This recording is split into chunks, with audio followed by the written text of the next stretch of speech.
Salut les amis, c'est Ludo, j'espère que vous allez bien. On se retrouve aujourd'hui pour une nouvelle vidéo et il va s'agir du book haul.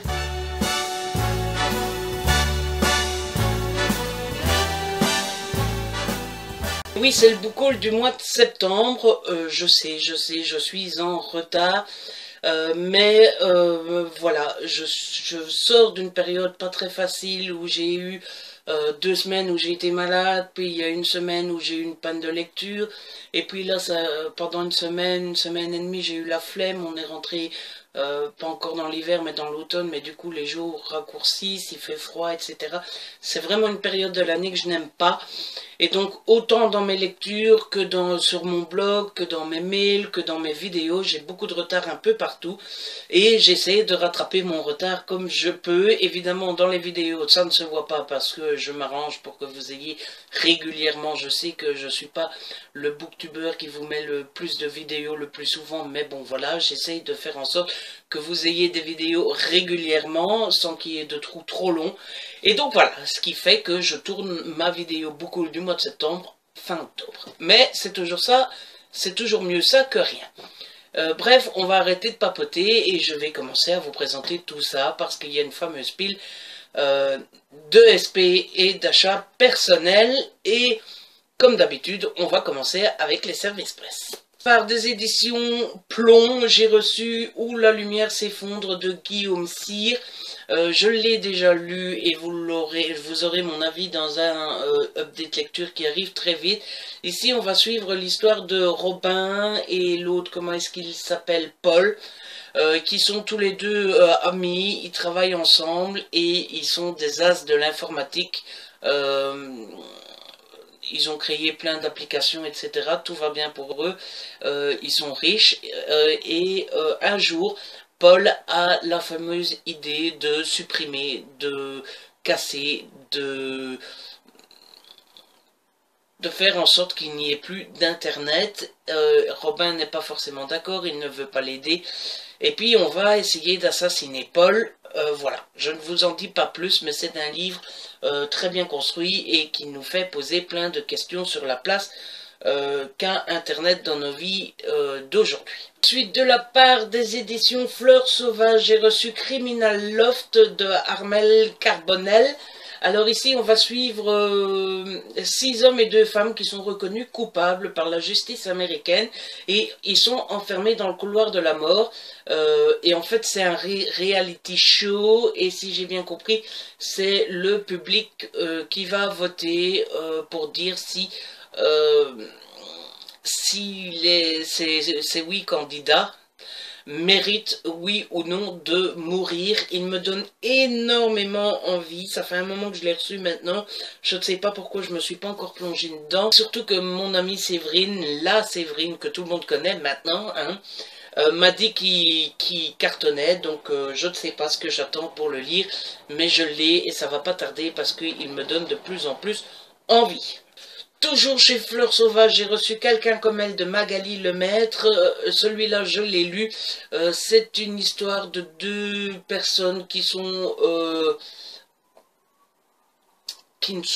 n'ont rien à voir et qui meurent dans des circonstances plus ou moins étranges.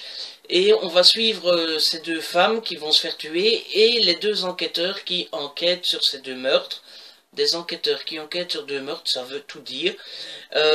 Évidemment, ça se passe de chaque côté de la France, donc c'est vraiment loin l'un de l'autre, et au fur et à mesure, on va se rendre compte que les meurtres sont peut-être liés, et les 2 policiers vont devoir enquêter ensemble. Je vous en reparle très vite dans un update lecture. Ensuite, de la part d'Hugo Roman, dans leur collection New Roman, j'ai reçu Addicted to Sin de Monica James. Ici, je ne me rappelle plus du tout de l'histoire. C'est l'histoire de Dix Matthews qui savait, quand il avait vu entrer Juliette dans son cabinet, qu'elle allait lui créer des ennuis. Mais elle était belle, très libérée, une tentatrice redoutable. Et puis Dixon avait rencontré Madison. Pour une fois, il était intéressé par autre chose que le sexe avec elle. Lui qui avait juré après une débâcle sentimentale que les femmes ne seraient plus que des rendez-vous d'un soir et qu'ils s'épanouiraient c'est pas nous irait dans son métier de psychiatre, pardon, spécialisé dans les addictions, ne sait plus où donner de la tête. Donc voilà, c'est du Hugo roman, et comme tous les Hugo romans, j'en ai extrêmement envie. D'ailleurs, j'ai 3 Hugo romans en retard. Je vous le disais en début de vidéo, j'ai beaucoup de retard, et notamment dans ma SP. Donc j'ai 3 Hugo romans de retard. Pour le moment, je lis Une braise sous la cendre, et après, je me tape les 3 Hugo romans parce que j'aime tellement cette maison d'édition que je peux plus attendre. Ensuite, chez Albin Michel, j'ai reçu Message sans réponse de Patricia McDonald. J'ai du mal à parler aujourd'hui. Je ne sais plus du tout l'histoire. C'est simplement du Patricia McDonald. Et j'en ai lu 1 ou 2, il me semble. J'ai toujours aimé. Donc, j'ai vraiment pas hésité avant de le prendre, celui-ci. Et voilà, quoi. On dit ça à chaque livre, mais qu'est-ce que j'attends pour me lancer dedans, quoi.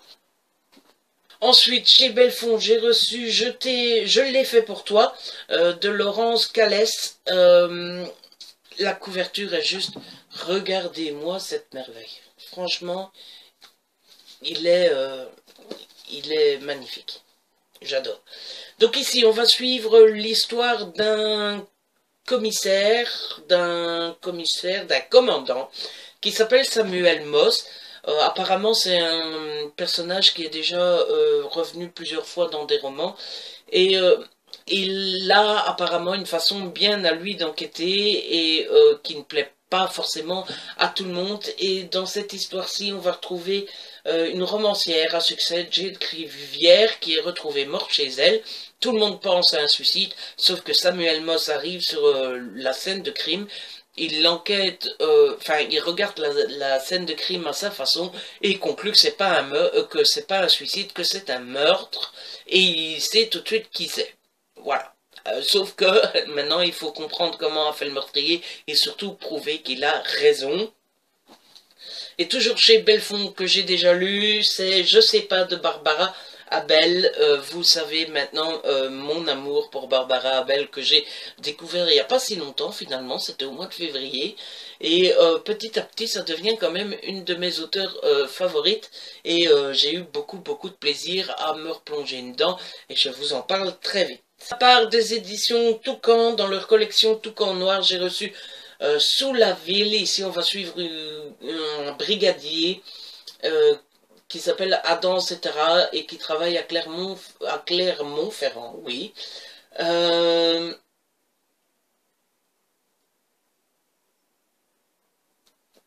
Et le point de départ de ce roman, parce que j'ai pas envie d'en savoir de trop, c'est que tout va bien dans le meilleur des mondes jusqu'au jour où il y a 2 adolescentes qui lui apportent une clé USB sur laquelle on retrouve des images d'une femme martyrisée, et du coup il va se mettre à enquêter. J'aime beaucoup la couverture.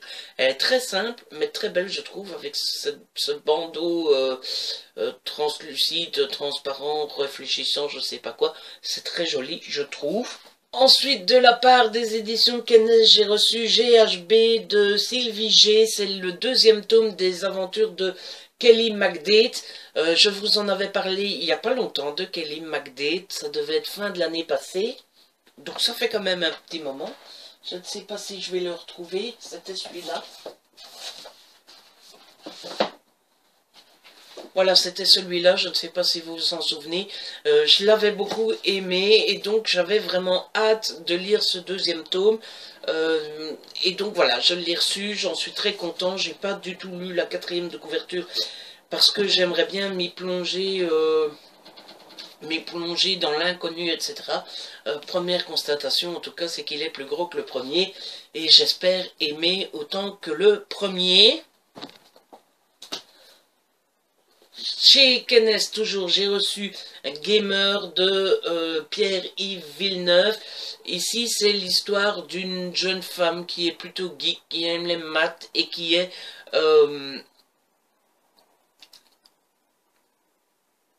gameuse, donc, et sur les serveurs de la Ligue des Mercenaires. Elle est connue sous le nom de Star. Voilà. Tout va bien pour elle, elle s'entend bien avec tout le monde, etc. Et un jour, ses parents décident de déménager, et là, pour elle, c'est le drame. Elle arrive dans une nouvelle école, Elle arrive d'un côté à se faire accepter par la bande de geeks de l'école, et d'un autre côté, elle arrive à se faire détester du groupe le plus influent du lycée, et du coup, ben, je suppose que ça va pas être facile pour elle. C'est fini pour les services presse, c'est déjà pas mal. On passe maintenant à mes achats personnels. Il y a du neuf, il y a de l'occasion. Enfin bon, on s'en fout un petit peu si c'est neuf ou occasion. Le premier que je vais vous présenter, c'est de l'occasion, et ça se voit, c'est la 5e vague de Rick Yancey dans la collection R aux éditions Robert Laffont. Il est dans un sale état. Voilà. J'ai beaucoup hésité avant de le prendre parce que la jeune demoiselle me le faisait à 3 euros. Enfin, elle demandait 5 euros. Et puis quand je lui ai dit, attends, t'as vu l'état, il est gondolé, bon. Elle me l'a fait à 3 euros. J'ai beaucoup hésité parce que je me suis dit, il n'est pas en bon état. Et d'un autre côté, j'ai très envie de le découvrir, mais j'ai pas envie de l'acheter neuf, j'ai pas envie de passer une heure sur le net pour le trouver à bon prix, dans un bon état, etc. Je me suis dit, tant pis, je le prends. Pour 3 euros, c'est pas non plus la mer à boire. Et si vraiment, c'est un gros coup de cœur que je le veux en bon état, bon ben, je le rachèterai en occasion bon état ou en nouveau. Mais voilà, elle me le faisait à 3 euros, j'avais vraiment envie de le prendre, de l'avoir près de moi, de me lancer.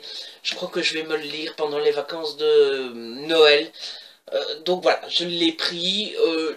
Je me suis rendu compte que je le veux depuis très longtemps et que finalement, je ne connais pas l'histoire, à part que ça doit être un truc Enfin non, je ne connais pas l'histoire, c'est simplement je l'ai vu partout et du coup il me le faut.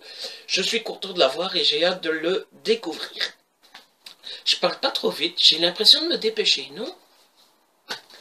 Ensuite, j'ai acheté le 2e tome d'After aux éditions Le Livre de Poche. Alors, After, je me suis rendu compte d'une chose, c'est premièrement, le type qui se réveille, je les ai lus sur tablette, donc je ne les ai pas en papier, en dur, quoi, en objet. Et deuxièmement, j'ai lu les 4 premiers tomes et j'ai jamais lu le 5. Voilà, pourquoi, comment, j'en sais rien. Mais du coup, j'aimerais bien me refaire toute la collection, quoi. Et j'ai pris le tome 2, je fais rien comme tout le monde. Il n'y avait plus le tome 1 au magasin, et en plus, j'avais droit à ces fameux bons de 5 euros dans mon Deleuze, les bons de 5 euros dont je vous parle de temps en temps. Et donc je me suis dit, voilà, les afters, surtout les 4 premiers, comme je les ai déjà lus, je les achèterai au fur et à mesure quand j'ai droit à un bon de 5 euros, etc. Comme ils sont à 8,85 en Belgique, il me coûte 3 euros, 3,85 €, c'est pas la mer à boire.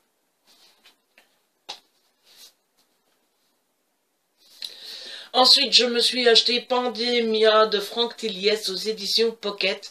Voilà, j'ai très envie de découvrir Franck Tilliès. C'est un auteur très connu, en plus, apparemment. Et il était à 2 euros, c'était en brocante. Donc j'ai foncé dedans. Je suis quand même pas mal dégoûté parce que depuis, j'ai appris que c'était la suite de je ne sais plus quoi. C'est la suite de quoi? D'Angor. Voilà, c'est la suite d'Angor. On m'a dit que je pouvais le lire sans avoir lu Angor, d'autres m'ont dit qu'il fallait mieux lire Angor, et machin, et bidule, bazar. Du coup, je vais encore attendre avant de découvrir Franck Tilliès. Du coup, je vais encore attendre avant de découvrir Franck Tilliès, parce que j'ai envie de faire les choses bien, et donc du coup, je vais attendre d'avoir Angor. Ensuite, j'ai acquéri une putain d'histoire de Bernard Minier aux éditions Pocket. Je ne connais pas l'histoire non plus, je l'ai vu tourner souvent aussi. Il était pas cher, il était en occasion, je me suis jeté dessus et comme tous les livres, j'ai super envie de le lire. Un autre livre qui me faisait très envie, il s'agit de Les visages de Jess Kellerman aux éditions Point. Alors je suis plus ou moins partenaire avec les éditions Point, c'est-à-dire qu'en général quand je demande, on me dit oui, sans souci. Seulement, j'ai failli leur demander ce livre-là, et je ne savais pas qu'il était sorti il y a si longtemps. Et du coup, je me suis dit, bah non, il est sorti il y a 5 ans, tu vas pas demander en partenariat. Et du coup, il était sur ma wishlist, et je l'ai trouvé, je l'ai acheté neuf, celui-là. Et il me faisait tellement envie que j'ai pas résisté. Alors ici, l'histoire, c'est une grande œuvre d'art qui a été un petit peu perdue de vue, qui traîne dans une cave, dans un grenier, je ne sais plus où, dans un carton. Et Ethan Miller, qui est galeriste, décide de le sortir et de l'exposer. Tout le monde est content, tout le monde est en pâmoison devant cette œuvre, jusqu'au jour où il y a un policier qui passe devant et qui reconnaît les visages de certaines victimes. Je dis peut-être des conneries, mais je crois que c'est ça. Voilà.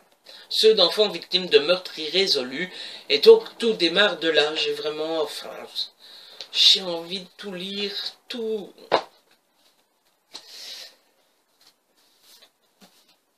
Ensuite, un auteur qui me faisait très envie et dont j'ai déjà acquéri un livre et pourtant j'ai eu envie d'en acquérir d'autres.